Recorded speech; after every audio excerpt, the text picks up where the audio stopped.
বলছে আপনি তো আমাদের ওই 3 দিনের স্যাম্পলটা খেয়েছেন না? হুম হুম হুম ও আচ্ছা আচ্ছা। বলছি ওটাতে মোটামুটি রেজাল্ট এসছে তো?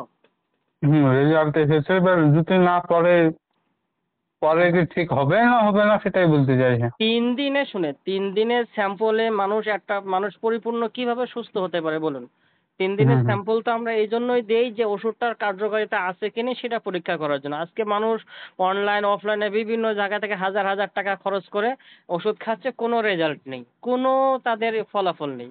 আমি আশা করি অন্য অন্য জায়গায় মানুষ যদি 1 মাস 2 মাস খেয়ে হাজার হাজার টাকা খরচ করার থেকে যদি 3 দিনের স্যাম্পলও খায় তার থেকে সে বেশি বেশি রেজাল্ট পাবে। পাবে কিনা বলুন? আপনি তো নিজে খেয়েছেন।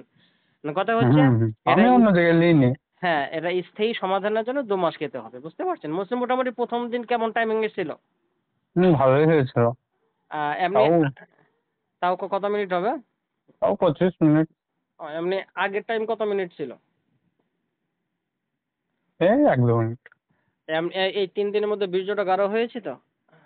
হুম হ্যাঁ, হ্যাঁ। তো এখন কথা হচ্ছে এইটা আপনার স্থায়ী করার জন্য এ একটু খেতে হবে। ২ মাস ধরে খেতে হবে, বুঝলেন? তাহলেই আপনার হুম স্থায়ী সমাধানটা চলে আসবে। এখন স্থায়ী সমাধানের জন্য আপনাকে পাঠাতে হবে, বুঝলেন? হুম, আমি তো নিতে চাইছি।